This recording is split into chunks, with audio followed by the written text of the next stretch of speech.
Have you ever experienced betrayal from your partner? Or maybe been accused of potentially betraying your partner because you're naturally flirtatious? Today's guest, Lora Cheadle, is going to cover the whole range of this topic of betrayal in a relationship and how to love your way through it. Join us to find out more. Soul Nectar Show, the Soul Nectar Show. You're invited, delighted to discover who you are. Anything is possible if you believe. So join us on this beautiful journey. Soul Nectar Show, Soul Nectar Show. Before we start this episode, I, Carrie Hummingbird, And I, Akeem Sami. want you to know that You are invited you're invited to join Soul Nectar Tribe. If you like what you hear on Soul Nectar Show, You will love being in person with us in Soul Nectar Tribe. we invite you to check it out. First 30 days is free. Right now, go to carriehummingbird.com, KERRI hummingbird.com/membership and sign up. We'll see you at our next tribe gathering. And now, on to the show. Hello and welcome to another episode of Soul Nectar Show, that show where we talk about all things essence, where we gather around the campfire and we share our stories of connection to that which is bigger than us, to the great mystery beyond the veil, to those synchronistic moments that lead us inexorably towards a deeper understanding of ourselves and this human experience that we are having as souls incarnated into a body. I am your host, Carrie Hummingbird, and of course, I love these kinds of conversations. And the most important thing for me, really, when I'm venturing into a topic like we're going to talk about today, is really understanding what's the lens through which I am encountering the topic. Because today's topic is one that, for some people, having had this experience could bring up triggers, could bring up judgments, could bring up past painful wounds. And for some people, maybe that don't listen to my show a lot, you might want to avoid those topics. I'm just giving you a heads up that today we're going to be talking about something really, really sensitive, and that is betrayal. That is when your partner betrays you with other partners and you find out about it later and it's heartbreaking. And then what do you do? And then where do you go? And then what's there for you? And in the work that I do with clients, the work I love to do is all about understanding what's happening to you is actually happening for you, through you. Even the most painful things like betrayal is here for you, to expand you, to deepen your understanding of yourself, to strengthen you, to course correct. Maybe there's some underlying dynamics that are causing this betrayal and it can be course corrected. And for a lot of people, betrayal leads to the end of the relationship. And today's guest has turned a corner on that. So that's even more fascinating. It's like, wow, you mean it's not the end? You mean there's more? You mean I don't have to completely kill somebody from my life because they make some mistakes? I can actually allow, accept, and embrace that, grow from it, and grow my relationship through that? Wow, now that's cool. And so now that I've set it all up, you guys know, if you're still listening, you're in now. So buckle up. Today's guest is Lora Cheadle. Welcome, Lora. Thank you. So glad you're here. So Lora is an attorney, a Tedx speaker, a life and leadership coach, and she shows individuals how to move beyond soothing the symptoms of burnout and resolve the root cause, which is oftentimes betrayal. Whether you have been betrayed by your body, as many people feel with COVID, betrayed by your body, your life, or by someone you love, Lora can show you how to break free from the heartbreak, overcome obsessive thoughts, and turn your devastation into a reclamation of all that you are and all that you are worth, so you can find the meaning and satisfaction that you actually crave. She's the author of the award-winning book, Flaunt, Drop Your Cover and Reveal Your Smart, Sexy, and Spiritual Self. And she's got a podcast too called Flaunt, Create a Life You Love After Infidelity or Betrayal. And actually working on the next book, which is that part that I hinted at, that healing the relationship aspect. So super, super cool. So I've already kind of revealed a little about what got you started in your work, but tell us more, tell us more about you and about how you believe all this came about in your life for you to bring this into the world as a mentor, as a coach. Yeah, that sounds great. Thank you for all of that. That was beautifully set up with such integrity. I appreciate that. I was a former corporate attorney. I met my husband in law school, and we just, blossomed into life, that everything was going to be perfect. We were this great couple. We had similar dreams. Everything was going to be amazing. Got married, had 2 kids. I ended up leaving work for a variety of reasons and started coaching and stayed home for a while. During that time, I supported him in everything he did. I stepped back from my career because, in part, he was traveling all the time. And as you know, if you've ever been married or had kids, you can't have 2 people working full-time and traveling full-time without a lot of challenges. So I thought, that's okay. I will take care of everything. I will do everything for everyone. And I'm just going to support him. And I will be the perfect wife and the perfect mom. And life is going to be amazing, which right there is the big setup. After 23 years of what I truly, in my heart, in my soul, thought was a really good relationship and a really solid marriage, I found out that he had been cheating with one person. And that was awful. And then about 6 months later, I found out that, oh no, he had been cheating with 2 people and that this affair had lasted 15 years. And then a week later, I found out that there were affair partners 3, 4, and 5, and that this 15-year stretch in our marriage, he had never been faithful, that nothing I thought to be true was true, that this dream we were working together on building, we weren't. I was the only one in that game. And it truly threatened to destroy me because everything I knew to be true wasn't true. And it caused me to question myself, my worth. Like every single happy memory, was that really a happy memory? Or was he lying? And if he's lying about this, what else is he lying about? It was awful. To make matters worse, as I found out, we were having a struggle with his phone because that's where I got some of the information. And he stepped on my foot as I went to walk away, and I broke my foot. So not only am I emotionally crippled, energetically crippled, now I am literally physically crippled as well. So it was the worst time in my life by a long shot. And initially it was, nope, we're done. He left. I'm out of here. We were starting to have some conversations originally, and it was, I did this because it's your fault. You did this. I'm not to blame. Somewhere about maybe a month in, he came over and said, it still makes me cry, this isn't you. I am terribly broken somehow, and this had nothing to do with you. And I don't know why, but I just need you to know it wasn't you. And from that point on, then it was like, okay, that's game on. What is it in you? What was it in me that attracted this? If anything, what is it with you? How can we talk? And I started getting really curious because there always was love there on both sides.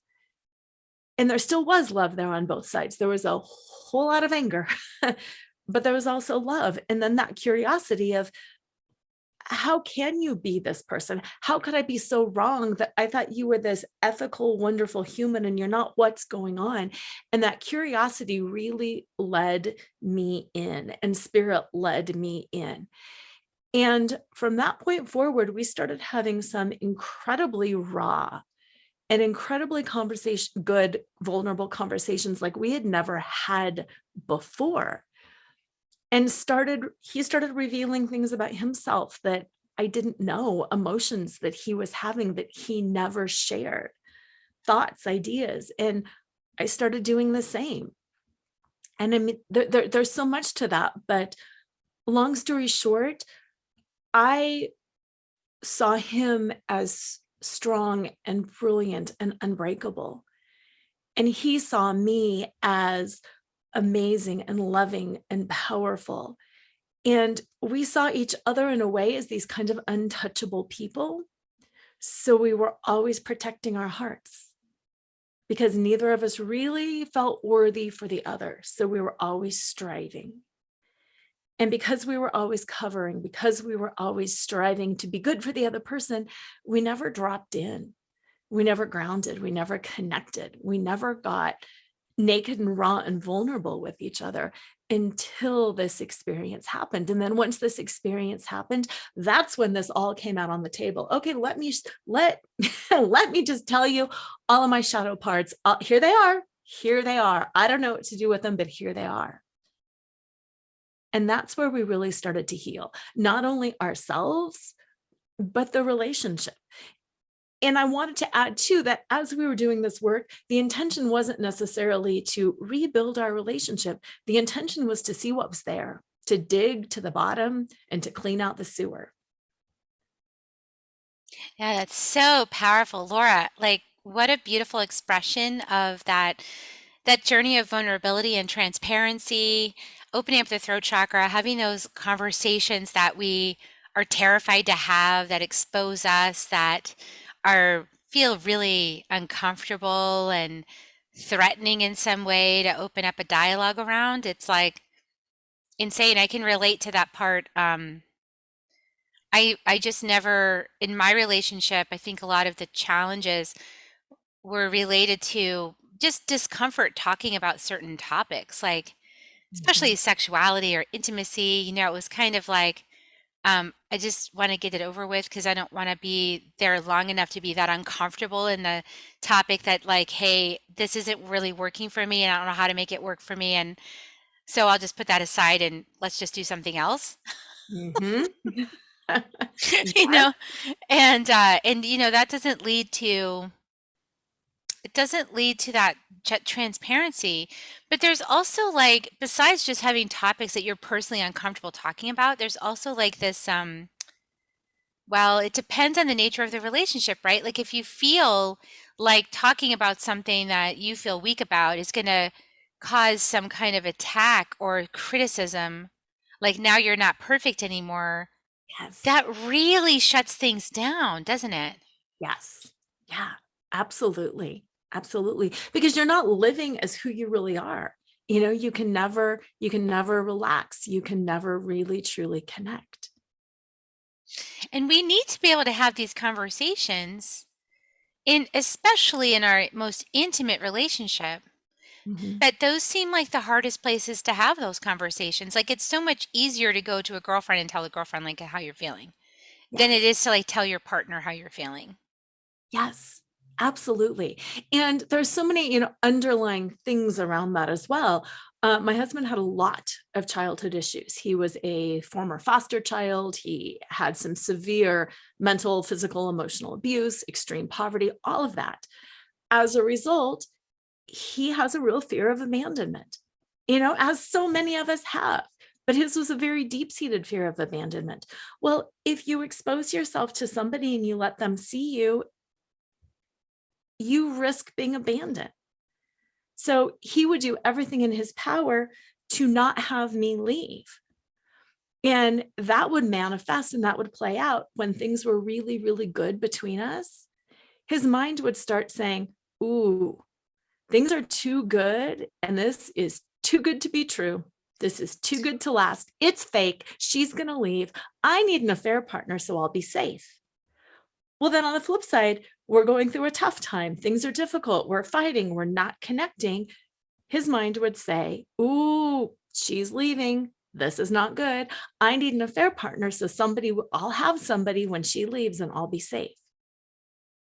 Yeah, that backup plan, that backdoor plan that, is like the ugly shadow part of yourself that says, and it's actually, the ugly shadow part of yourself in my experience is like the little abandoned child, right? That's like, Yes. I'm never going to have that feeling again. Like, I'm never going to be abandoned again. I'm never going to be left again. I'm never allowing myself to get that close or that vulnerable with somebody that I would get hurt. So Right. yeah, it does cause these like protection schemes, how to protect yourself from that. Yeah, absolutely. And then same thing, on my side, I had left my career. I was staying at home. I was taking care of the kids. I was doing all of this stuff. It's not that I was helpless, but I put myself in a subservient role. I kind of martyred myself through that whole period of time. Oh, I'll take care of it all. Well, so you add those two dynamics, trauma was inevitable. Some sort of catastrophe was inevitable. Yeah, the martyr complex is a really interesting one because it's like it's actually a form of control. It's a really interesting backwards form of control where it's sort of like you owe me Yes. because look at all I'm doing for you. I'm doing all of this for you and I want to do it. I love doing it for you, but you really kind of owe me now. Or like I'm so, it's kind of like if you're in the comparison game, which like our brains automatically compare. Now the person that's kind of feeling like, gosh, I really got the good spouse. Then they're like, I really don't deserve this. And then the more kind and nice you are and the more you handle, they're like, I really don't think I deserve this now. So there's like that Mhm. unworthiness factor just expands, and when people don't feel worthy in themselves, they do those shadow patterns for protection. That's how they handle it. Yeah, absolutely. Absolutely. And that was the thing when I found out about this betrayal. Obviously, I went through this full cycle. I want to die. I want to have my memory wiped. I can't do this. I want to kill everybody. I am so broken. I never want to stand up or see another human in my lifetime. I went through it all. But what kept coming around in my head was what you mentioned earlier. This is happening for me. There is a reason for this. And what am I going to make of this? Is this going to make me a bitter, awful human? Or is this going to teach me something about that shadow? And I thought, really, that I've got a choice here. I can revenge cheat. I can do all of this stuff and let it go and probably attract a new partner and go through the same stuff again. Or I can really lean in to my darkness, to his darkness, to the darkness that we created together and see what's here, see what's really going on. That is really a decision that is requiring a different tool set because a lot of people are wrapped up in the human drama. When we operate from our reptilian brain and our limbic brain, then our life's experiences feel like they're happening to us, and we end up in this victim consciousness place where we have a perpetrator and then we need to be rescued or Yes. we need to do the rescuing. And so when you're in a dynamic like that, I had that dynamic in my first marriage, and it was fascinating because I started noticing, okay, I think I'm the victim and he's perpetrating on me, and he thinks he's the victim and I'm perpetrating on him. And so like Wow. it's like amazing how you can have two victims and no perpetrators. Yep. Like the other person is your imaginary perpetrator. But the mind does these things actually. Like I started realizing that the mind, because of protection schemes or is trying to like um, advanced warning systems, it's trying to like, okay, anticipate when something might happen that's painful. And then it starts creating that narrative. And then it actually almost puts these glasses on where that's like all you can see is that like you're listening to the tone of their voice, you're like watching every move, you're, and like every little decision, and you're just like suspicious, and then it starts to like put little pieces of proof together, where you think, and then, but of course there's no conversations happening like, hey, I noticed that your tone seemed a little off. Are you feeling angry? Like there's none of that. No. No, there's just like, oh my gosh, he's angry. And then this almost like the soap opera starts, and like all the plot begins, and you're like, just prove it to yourself, but you never actually had a conversation with the other person about it. Mm-hmm. Oh, absolutely. There are so many things that we would deconstruct after the fact. Like, and because I love what you said, that there's two victims there. Always. Yeah, always. Because he used to always say to me, you're the only person that ever hurts me. And I would just be like, oh, that is the funniest thing. I don't know why he's saying that. I gave up my life for you. What do you mean I'm the only person that ever hurt you? And it wasn't until, this whole post-infidelity journey that we started talking about that. And we'd be like, what do you mean by that? That was always the funniest phrase. I used to think that you would say it to get a rise out of me or to do something. He'd be like, no. I mean, he would take the things that I thought I was being helpful as hurt. Since he traveled a lot, since he was gone a lot, since I was managing everything, I had the belief that if I brought him in on decisions, he would feel connected and we would feel bonded and we would be a team. So I'd call him, I think we're going to do this with the living room. Do you care if we paint it this color or that color? The kids are doing this. Do you prefer if they're doing? And I'd ask him these questions because I thought that was a way to bring him in. And he would be like, oh my gosh, you are incapable. You are dragging me down. You can't, you're just like trying to hook me into this relationship. Just a different perspective on things. And, same thing. We had, my parents had gotten robbed at one point, and our birth certificates were taken, our social security cards were taken, all of that. So I went through about 2 years of really monitoring our finances. So every time we'd get a credit card statement or something, I would check it. Did you make this charge? Did you do this? I'm thinking I'm being proactive. I'm thinking I'm taking care of something that he won't have to mess with. He's thinking I'm controlling him financially. Two totally different points of view. All of these things that I do thinking I'm going to be the loving wife. Hey, I've got dinner at 5:00. He's thinking that's not loving, that's controlling. He's thinking I'm hurting him. I'm thinking I'm serving him, and we're hating on each other.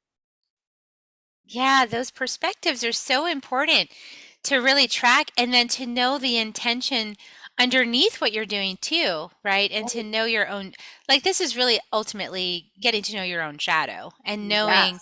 because where does that come from? What we learned, we bring our parents into our marriage, and all the dynamics that we witness with our parents, we end up bringing them into the relationship and playing them out again if we don't see them more carefully.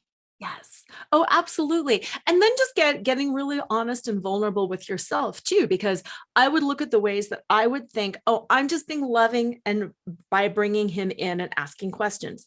When in reality, if I look at myself, that gives me an excuse to blame him if something went wrong. You told me we should do this. You said you thought gray would be better. So it's multi-layered.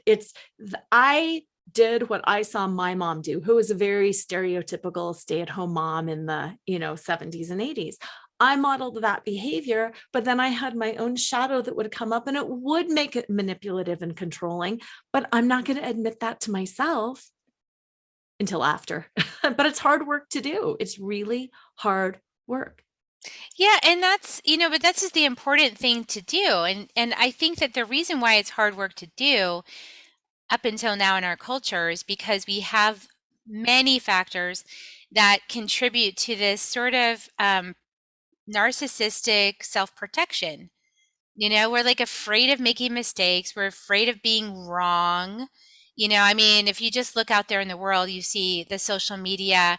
I mean, COVID was excellent for revealing this to us, because what happened was any hotly contested issue all of a sudden became this audience, this people think this, So they're my friends if I agree with them.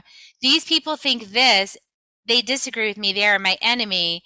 And then it just became this like, I'm unfriending you and I'm friending you and I'm going to talk bad about this people. Right. It was Confirmation bias, right? I mean, anything to be right. yes. Yes. Which is again about being comfortable and just staying in your own perspective and never bother to walking around to the other person's point of view and just getting curious. What do you think about that? Why do you feel that way? Had we ever had a conversation about why do you feel like I am hurting you? Why do you feel like you need to bring me in on every decision? Why do you feel so much would have been revealed? Why do you feel like you have to be perfect in front of me? Why do you feel like you can't fall down? Why do you feel like you can't express these emotions? Never got And it. those good questions, because it lends to some kind of like I'm going to be found out for having made a mistake or been wrong or done something that I shouldn't have done, or, you know, and like actually at the other side, so of those conversations, those that might cause conflict, there's usually a revelation that opens things up to diplomacy and peace. But see, most people, and me included in my first relationship, would try to go straight for the peace Yes. and Yes. bypass the conflict. Yes. But like nothing's getting resolved. And but you're still in inner conflict, even if you're avoiding outer conflict by not talking about it. You're still in inner conflict, and then because the only way to keep the peace in that scenario is pleasing and avoiding and distracting, and then it creates more problems, which grows the resentment, right? That reservoir of resentment, like you were talking about, there was anger. Oh yeah. Oh yeah. Yeah. I like to say there's three things. It's pleasing, conforming, and performing. Whenever we feel discomfort, we will automatically go into pleasing the other person, conforming to what we're supposed to be. Well, I am the perfect wife. I am the perfect mom. Just look at me. It's all fine. Pleasing, conforming, or then performing. What do you want me to do? I'll do it. Just tell me what you want me to do. I'll do it. And those are three big bypasses to just revealing ourselves and to standing in our truth. And it's scary to stand in our truth. And the reason that I think it's scary for so many of us to stand in our truth is we don't know what it is, because nobody has ever said to us in our life, just be you in a real authentic way. So often when we hear be you, be authentic, we think of it in a performative way. Oh, I'm going to wear bright colors and I'm going to, drop F-bombs, or, we think about it in a way that is inauthentic. And it takes time and it takes work to relate to ourselves, to romance ourselves, to bring ourselves out, and to get comfortable being who we are. And that's a check that I still use today. When I find myself reacting or responding, am I seeking to please? Is this a bypass to peace? Am I conforming? Well, if I just look this way, it'll all be fine. Or am I, dancing around performing? And it's a shock how often we default to one of those three behaviors. Yeah, I love those three categorizations. Those are definitely hot button, pots where you can look and go, oh yeah, that's creating some friction and problem. That's like causing a lack of transparency. And, one of the things I asked you about this before we started, because I was curious, when you found out that he was cheating, what was your sense on like why he was looking elsewhere for like sexual intimacy? Why was he doing that? Was it because of some block that you found in yourself with sexuality, or because there was a block between the two of you with connecting intimately? I mean, what was it that you found? It's weird. It's weird and sordid. We always had a really good sex life. We still have a really good sex life. It's like so hard to get all the words around it. He would use sex as something that he would like have to do with other women to get the emotional validation that he was craving. He had a really, and some listeners might not believe this, he had a really difficult time performing with other women. He never had a difficult time performing with me because we had a really connected, bonded sex life. He used that as sex as kind of currency. Okay, if that's what I have to do to get you to pay attention to me, then I will. If that's what I have to do to get you, other women, to validate me, I will. And he also had a huge fear. I have danced burlesque since I was 44 and I'm 53. So for 9 years, I've danced burlesque. I am very open with my body. I love flirting. I love dancing. I love being sensual and sexual. I'm very comfortable with that. And as part of that, I love flirting and playing with others. Now, on the one hand, he knows this about me because I have had the same personality pretty much my whole life.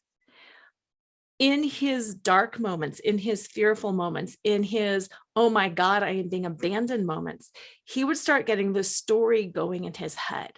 She's dancing burlesque. I think she's doing that to attract other partners.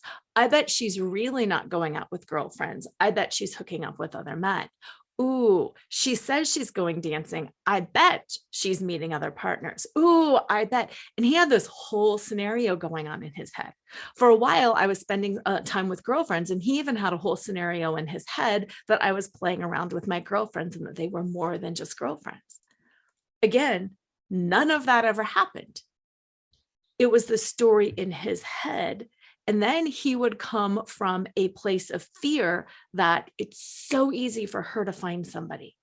Men give her attention. It is so easy. Look at me.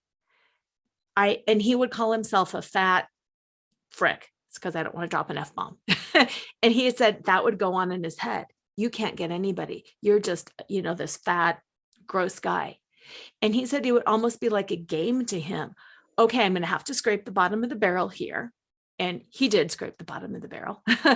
I will have to start there, and I will have to start getting my confidence up. And then once I prove to myself that I can attract these women, that I can do this for them, then I can get a little bit higher. And he said he had this whole hierarchy in his head about what he would need to do to get other women to come up to my level. That's so interesting because I've heard that same ideology from my former partner about like he would say, I'm boxing above my weight class. Like you're more than I should have been able to attract, is what he would say to me all the time. Like other guys more handsome than me and more profitable than me are the ones that would actually get you. Yes. And so I shouldn't be married to you. Yes. And it was like that deep insecurity. And I'm also, because I have the, in my attractor field, I have the line of attraction having to do with promiscuity as the shadow expression, or playfulness, like flirting as the, and I'm a flirt, me too. I've always been a flirt, and I have dallied a little into the promiscuity layer, but like mostly, for 20 years, for 18 years of our relationship, I was completely faithful, but I don't think he believes it. Yes. And it was that constant like pressure. What I did in response to that sort of deep insecurity that he always had was like I shut down my attractor field. Like I shut down that playfulness and that flirtiness. And because he would get uncomfortable around it. And I would like close the aperture, just so he's more comfortable. Yes. But what happened was that I shut myself down. Yes. And my own power and my own so that had a limited lifetime of a way that it could be in effect, because it led me into this really dark place where I wasn't really being myself, and I wasn't comfortable around other people. I was being around other people because I'm a sage. I'm supposed to be around other people. So being around people, but like always afraid that they're going to find me attractive. And then I will have somehow done something wrong to make my partner feel bad. And it's just like, I'm just being me. So I broke out of it for like, I got rebellious. I finally got to the end of it and I was in that F it moment. Yep. And that's the last 2 years of our marriage. I was like, nope, fuck it, man. I'm out of here.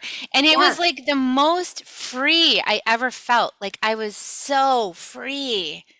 And I was, I was definitely attracting partners from the need for validation and all of that. But still, my sexuality itself, my attractor field was free at last, And then I got married again. So like you said, like if it doesn't get resolved, it didn't get resolved for me. Right. So now my partner and I are working through it. So it's like, okay, it's not totally resolved because I am going to get out there. I mean, I'm out there. I'm a sage. I'm supposed to be around people. I'm supposed to be having conversations. I'm supposed to be mingling. I have expressions. I'm a sage. I've got so many expressions. You couldn't even count how many I have. So yeah, flirtatious. Yeah. And I'm a woman. Yes. And I'm still attractive. So like, yeah, people look at me but I don't pay attention. I actually don't pay attention to it. I don't really notice it. It just happens all the time. I just don't look at it, but he notices everything. He notices every single moment that somebody's looking at me. Did you know that those guys were looking at your butt when you bent over? I said, no. Right. I did not notice. He's like, did you notice how many times that guy's eyes went down to your chest when you were talking? I said, no. I didn't notice. Right. No, I don't notice. Yeah, exactly. And like that, okay, I don't notice. And then, my response to my husband then and now would be, yeah, but if I would have started shimmying, because it's fun, it's playful. Let's lean into it. And I don't take it as a threat because I know my boundaries and I would see him starting to move into his flirtatiousness. And I would think, yay, good for you, because flirting has been connected with your sensual energy and your playfulness and your fun. I never thought he was taking it seriously because I never took it seriously. Yeah. And that's really I think that's probably one of the biggest realizations is they are taking it serious, like in my case, that he was taking it seriously and he took actions that, I didn't know about. And it's like, wow. And of course, I think that anytime that somebody's doing that, there is like some little part of you that knows that that's going on. Yes. And, maybe you don't consciously admit it or recognize it till much later, but I mean, you start asking questions like, what's your relationship with so-and-so? Oh, it's nothing, no big deal there. It's like, why am I wanting to ask these questions about that relationship all the time? Mm-hmm. But I had my rose-colored glasses on. Mm-hmm. And I was conflict avoiding and I was in my pleaser mode. I didn't want to know about all that. Mm-hmm. Right? I just wanted to live my life and pretend like it was perfect. And like you said, that we're a team and we're working towards all these projects. So like in every other area seems to be working, right? Because you're working together to remodel the house or to help the kids with school or, those kinds of things. Yeah. You just don't catch these deeper, intimate moments until you know what deep intimacy actually looks like and feels like. Yeah, absolutely. And as part of that too, we had a very different view of marriage. I grew up, my parents are still together. Were there problems? Of course there were problems. They would fight, they would get over it. They would fight, they would get over it. I thought fighting was normal. I thought having conflict was normal. I thought in the end, everybody's always happy. My husband's comes from a broken home. His mom has been married umpteen different times. In his view, you fight, the relationship ends, it's over. You fight, another relationship ends, it's over. So again, if we had a fight, threat level, Lora, 1, threat level, Sean, 8, 9. That is a huge thing to recognize as well, right? It's like, what does this mean to you and what does this mean to me?